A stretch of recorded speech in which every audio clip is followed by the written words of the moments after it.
Assalamualaikum warahmatullahi wabarakatuh.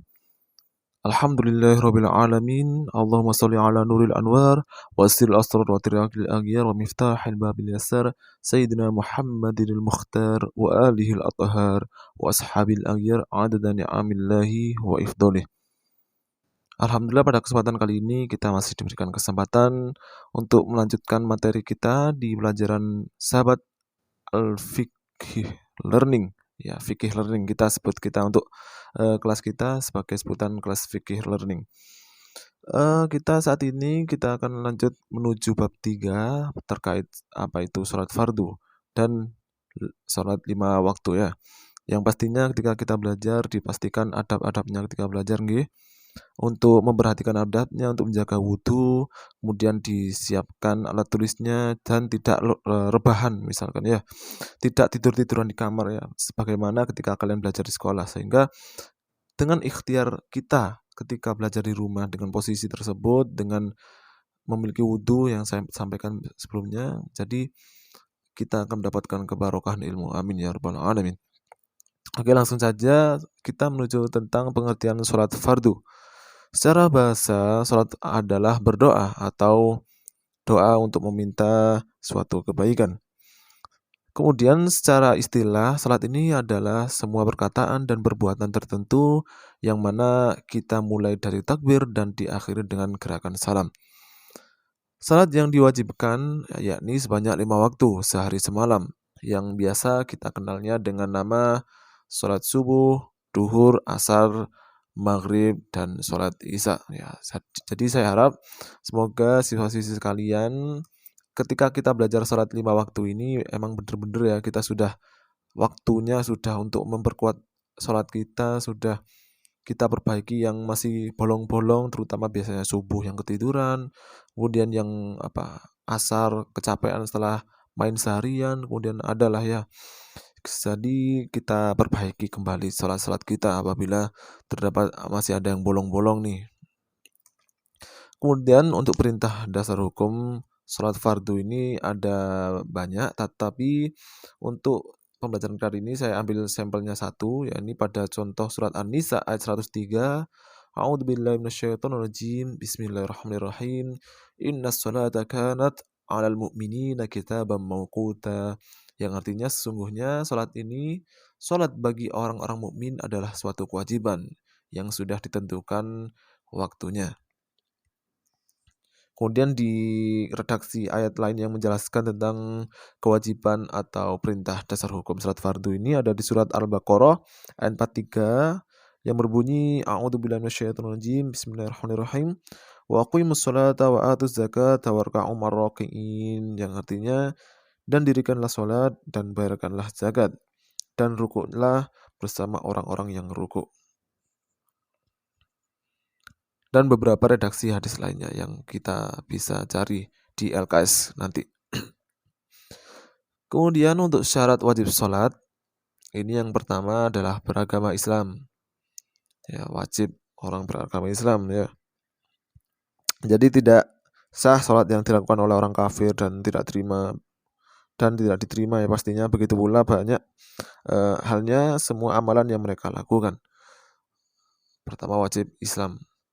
Kemudian yang kedua telah masuk akil balik. Yang akil balik ini sebagaimana yang putranya atau cowoknya pernah mimpi basah, kemudian yang ceweknya atau putrinya yang sudah menstruasi atau haid. Untuk batasan laki-laki misalkan sudah berumur 15 tahun untuk batasan maksimalnya apabila ia belum pernah merasakan apa itu mimpi basah. Sedangkan untuk yang perempuan telah keluar darah haid atau sudah berumur 15 tahun minimalnya. Akan tetapi anak kecil itu hendaknya diperintahkan untuk melaksanakan sholat sejak berumur 7 tahun. Dan sholatnya ini itu adalah suatu sunnah baginya dan akan dijadikan sebagai suatu pembelajaran. Kemudian yang syarat ketiga yakni tidak hilang kesadaran, dalam artian ia berakal atau gimana, karena mungkin karena ia gila, pingsan atau mabuk. Ini mabuknya dalam artian yang disengaja ya, ini adalah sesuatu yang diharamkan. Kemudian untuk yang keempat, suci dari haid dan nifas bagi yang perempuan. Selanjutnya tentang syarat sah sholat, yakni yang pertama, satu, suci badan dari hadas besar atau hadas kecil. Di mana yang hadas besar seperti halnya yang tadi, untuk yang cowok dalam keadaan pernah mimpi basah ini diwajibkan untuk mandi besar, dan yang cewek setelah haid atau nifas yang setiap bulannya ini.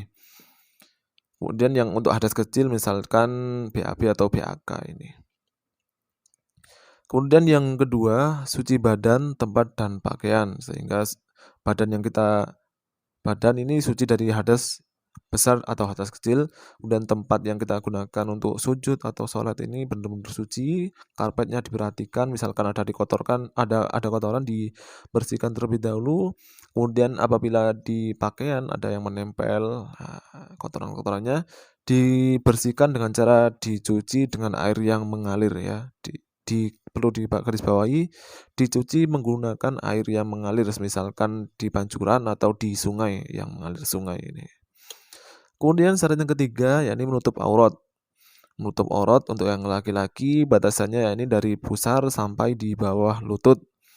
Jadi misalkan sholat sarungan tok misalkan karena ia tidak membawa pakaian apapun atau dalam keadaan ia darurat ya, sehingga pakaian yang ia gunakan semuanya terkena najis, kemudian ia hanya mempunyai pakaian yang suci berupa sarung, bisa kita untuk melaksanakan sholat dengan cara sarungan saja misalkan untuk yang laki-laki.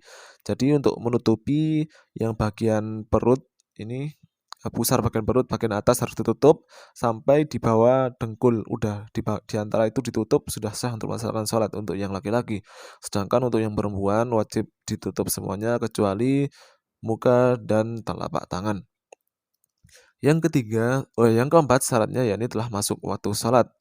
Ya misalkan waktu subuh ya waktunya subuh ya subuh, kemudian di waktu duhur ya duhur. Jadi misalkan ia terlalu rajin, nggak boleh sholat di jam 10, nggak boleh.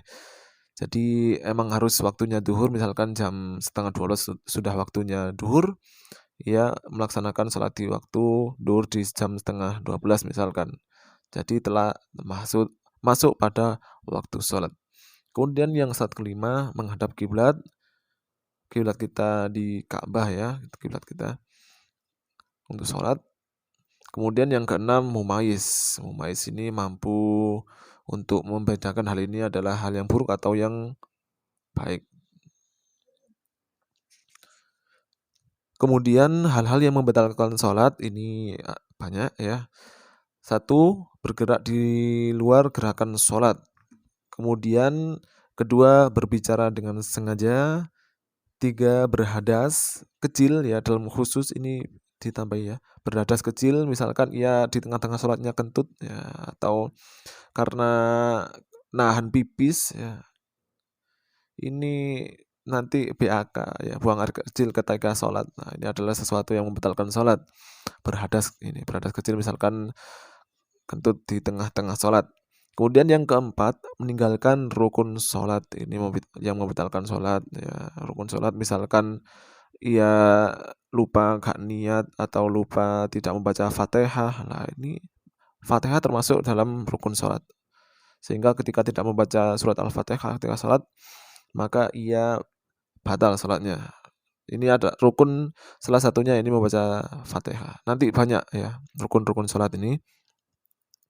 Kemudian selanjutnya yang kelima yang membatalkan sholat yakni terbukanya aurat, baik secara sengaja atau tidak sengaja. Misalkan ia sholat di pegunungan dalam keadaan yang anginnya terlalu lebat sehingga ia terkena angin pakaiannya sehingga kata udele. Lah ini adalah sesuatu yang membatalkan walaupun tidak sengaja ya. Sehingga ketika sholat dalam keadaan seperti itu atau misalkan keadaannya banyak angin atau gimana, kita pakai sabuk lah ya biar pakaian kita ini rapat, tidak terkena angin sampai misalkan terbuka pusarnya untuk yang cowok ya, pakai kaos terlalu oblong ya, ini salah satunya terbukanya aurat.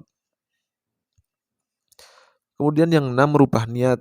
Nah, misalkan untuk merubah niat ini untuk misalkan ia lupa ya sekarang waktunya sholat asar, ia lupa tadi berniatnya sholat duhur. Nah, ini wajib untuk mengulangi niat sholatnya. Kemudian yang ketujuh, membelakangi kiblat. Kedelapan, makan, minum, dan tertawa yang terlalu keras atau terbahak-bahak sampai mengganggu jamaah lainnya, bahkan ini adalah sesuatu yang membatalkan sholat. Kemudian yang kesembilan, murtad. Ya, murtad ini keluar dari agama Islam, jelas. Ini adalah sesuatu yang membatalkan sholat dan dilarang oleh syariat. Kemudian berikutnya yakni sunnah-sunnah dalam sholat.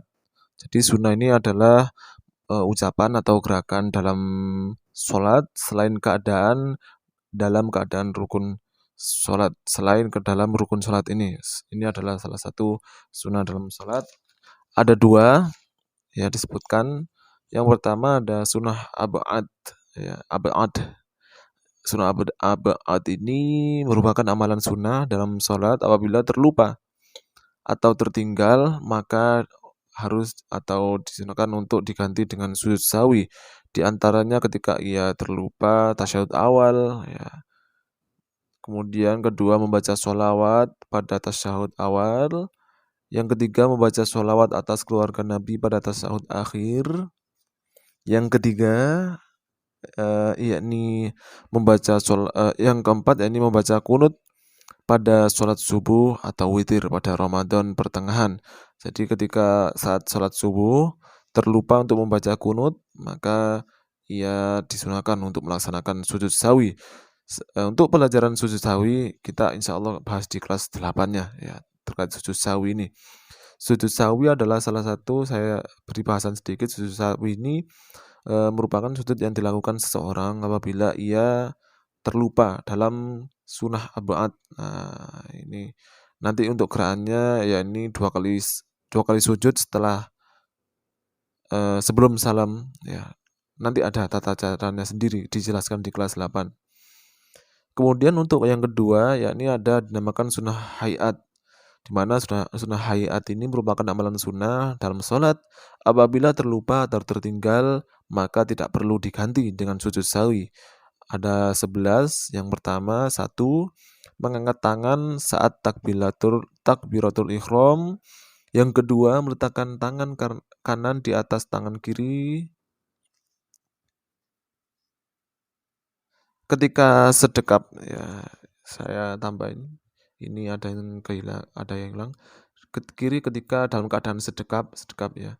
Kemudian yang ketiga, yakni memandang ke tempat sujud. Ya, ini sunnah hayat. Kemudian yang keempat membaca doa iftitah. Iftitah ini doa kabira walhamdulillah ila akhirih. Ya, itu yang insyaallah sampun hafal semuanya. Kemudian yang kelima, tumak-ninah atau dalam keadaan diam sejenak ya, sebelum atau sesudah membaca surat Al-Fatihah. Kemudian yang keenam membaca lafaz amin ya, untuk yang sudah membaca surat Al-Fatihah. Kemudian yang ketujuh membaca surat selain surat Al-Fatihah setelah membaca surat Al-Fatihah. Jadi ketika setelah membaca surat Al-Fatihah, ia membaca surat-surat pendek lainnya. Surat pendek ini merupakan termasuk sunnah hayat yang tidak wajib tapi dianjurkan ya untuk membaca surat pendek ini setelah surat Al-Fatihah. Kemudian selanjutnya yang ke-8 yakni memperhatikan atau mendengarkan bacaan imam bagi makmum ya. Kemudian yang ke-9 mengeraskan suara pada 2 rakaat pertama sholat maghrib, isya, dan subuh. Maksudnya imamnya ini membaca surat Al-Fatihah atau surat-surat pendek ya. Untuk yang duhur biasanya dibacanya secara siri atau secara siri dalam artian tidak dibaca dengan lantang atau keras yang si imamnya ini. Untuk yang imam biasanya membaca dengan suara yang keras atau suara lantang pada 2 rakaat pertama surat maghrib, Fatihah dan surat pendek. Kemudian di surat isya dan di surat subuh. Kemudian yang ke-10 yakni membaca takbir setiap ganti gerakan kecuali gerakan ketika berdiri dari rukuk. Kemudian yang ke-10 yakni membaca ketika i'tidal. Kemudian untuk syarat dan rukun salat ini selanjutnya yakni Syarat dan rukun sholat ini kedudukannya sama dengan syarat sahnya sholat, yakni harus dipenuhi. Jadi perbedaannya antara syarat dan rukun ini, syarat sahnya sholat ini dilaksanakan sebelum sholat dan berlanjut hingga selesainya sholat. Sedangkan untuk rukun dilaksanakan dalam sholat itu sendiri. Kita bisa menganalogikakan seperti halnya syarat sahnya ini seperti pondasinya bangunan. Kemudian untuk rukun ini adalah bangunannya ini ya. Maka dua bidang ini atau dua bagian ini antara pondasi dan bangunan ini saling menguatkan. Apabila salah satunya tertinggal, maka tidak sah sholat tersebut. Untuk rukun sholat, ini untuk yang rukunnya nanti bisa kalian lihat di video pembelajaran di link video di bawah ya. Nanti untuk gerakannya agar kalian bisa memahami gimana untuk gerakan rukun sholat ini. Untuk rukun sholat ada 13. Yang pertama niat, kemudian 2 berdiri, 3 takbiratul ikhram, ila akhirih. Ini bisa dilihat di fotonya. Oke. Ini. Untuk videonya saged dilihat setelah memperhatikan materi yang saya sampaikan melalui video saya ini.